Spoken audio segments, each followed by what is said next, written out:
जी अश्विनी भाई। लंबे समय से ये बेरोजगारी की समस्या हम देख रहे हैं और ये भी समझ रहे हैं, आपने भी कहा कि सब नौकरियां सरकार नहीं दे सकती है और जो ऑर्गेनाइज सेक्टर है उसके पास भी नौकरियां इतनी नहीं हो सकती हैं कि सभी अपनी हमारी इतनी बड़ी युवा शक्ति को वो दें। इसी बात को दत्ता जी ने इस बार कहा, भी पहले भी कहा कि अगर रोजगार निर्माण करना है तो उसके लिए जरूरी है कि हम स्वरोजगार की तरफ आगे बढ़ें। ये मुद्दा मैं बहुत देर से सब लोगों की बात सुन रहा था। ये मुद्दा राजनीतिक नहीं है।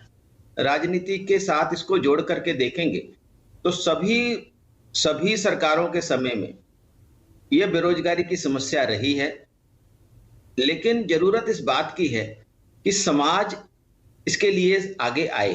उसी बात को लेकर नहीं अश्विनी भाई, बेरोजगारी की समस्या हमेशा रही है। 1973 से आंकड़े हमने जुटाने शुरू किए। जो पीक थी सबसे ऊंचे स्तर पर ये नवंबर 2018 में पहुंचा था। ये बात भी हमें एक्सेप्ट करनी होगी। ये तो हम आंकड़े देखें और तब से वो आंकड़ा वहीं उससे ऊपर ही चल रहा है। लेकिन आपने अलग अलग राज्यों के आंकड़े भी दिए। मैं उस बात पर नहीं जा रहा हूं। मैं इसको राजनीति के साथ जोड़ करके नहीं देखना चाहता और नहीं देखना चाहिए। और इसके लिए जरूरत है, जैसे कि आपने भी कहा, कि समाधान कहाँ है। समाधान जो है उसके लिए स्वदेशी जागरण मंच के नेतृत्व में और बहुत से और संगठनों ने मिल करके जिस स्वावलंबी भारत अभियान की शुरुआत की है, जिसके कार्यक्रम में पहले भी दत्ता जी ने बोला था और इस बार भी बोला है। आपको ध्यान होगा, पहले भी ये बात आई थी। नहीं, मैं उस बात को दोबारा से दोहराना चाहूंगा अश्विनी भाई। स्वावलंबी भारत की जो कल्पना है बहुत अच्छी है, पर हम स्वावलंबी बन रहे हैं या भारत में पाट विषमता और बढ़ती जा रही है। दत्तात्रेय ओसबोले ने ये बात कही थी, सरकार ने भी अपने आंकड़ों में ये मानी है कि 10% टॉप 10% जो है इस देश के, वो देश की कुल कमाई का 57% उनकी जेब में जा रहा है और नीचे के जो 50% हैं उनकी जेब में सिर्फ 13% कमाई आ रही है। तो ये रोजगार की समस्या और ये विषमता, ये भी आपस में जुड़े हुए हैं। जी, बात तो है ही ना। तो इसीलिए जब तक हम रोजगार निर्माण नहीं करेंगे तब तक ये विषमताएं और आगे बढ़ेंगी।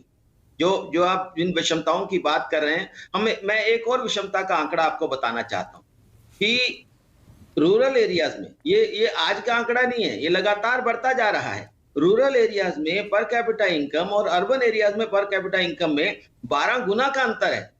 इसीलिए ग्रामीण क्षेत्रों से लोग रोजगार की तलाश में शहरी क्षेत्रों में जाते हैं।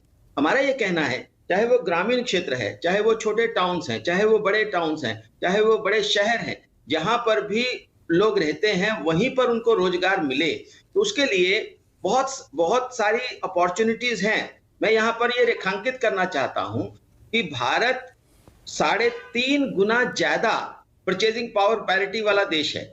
यानी हम दुनिया से अमेरिका की तुलना में 3.5 गुना सस्ता माल बना सकते हैं। चीन से भी हम सस्ता माल बना सकते हैं, लेकिन पिछले लगातार ग्लोबलाइजेशन की इस लहर में हमने चीन से आने वाले सामान को आने दिया, बढ़ने दिया, आज भी बढ़ रहा है। तो इसके लिए जरूरत है कि हम तो इसे रोकते क्यों नहीं? 2 साल पहले बड़ा ट्रेंड हुआ था बॉयकॉट चाइना, क्या बॉयकॉट किया? आज भी गाड़ियों की वेटिंग लिस्ट 10-10 महीने की है क्योंकि चिप्स वो आ नहीं रहे वहां से। कॉपर के दाम में आग लगी हुई है। घर बनाने जाओ, केबल खरीदोगे तो 2-2 गुने दाम हो गए। दवाई अभी भी AQIs जो हैं, APIs जो हैं, वो चीन के पास हैं। मैं इसी बात को रेखांकित कर रहा हूं कि इस बात को लेकर के जो प्रोडक्शन लिंक्ड इंसेंटिव स्कीम की शुरुआत हुई है, आत्मनिर्भर भारत योजना की बात आई है और उसको और आगे बढ़ा करके मैंने इस बार भी माननीय वित्त मंत्री जी से यह निवेदन किया है कि हम स्वदेशी जागरण मंच की ओर से कि जो चीन से आने वाला साजो सामान है उस पर टैरिफ बढ़ाएं।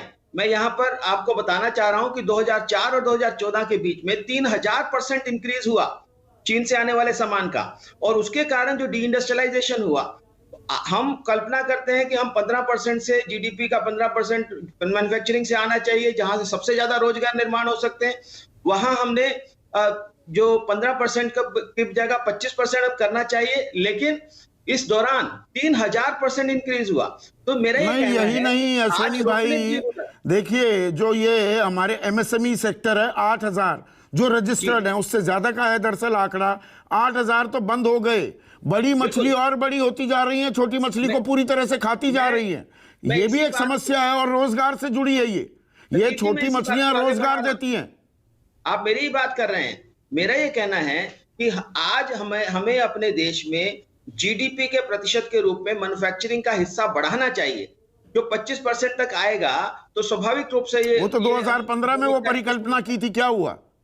मैं वही उसी तरफ आ रहा हूं। तो इसके लिए जो स्वावलंबी भारत अभियान है, जिसके स्वरोजगार के सृजन केंद्र जो हम बना रहे हैं, जिस कार्यक्रम में अभी दत्ता जी ने ये बात कही, तो वो जो उसके लिए समाज को आगे आने की जरूरत है। नहीं, कार्यक्रम तो बहुत अच्छे हैं, स्वावलंबी भारत भी बने, रोजगार के अवसर मुहैया भी हों, लेकिन हिमांशु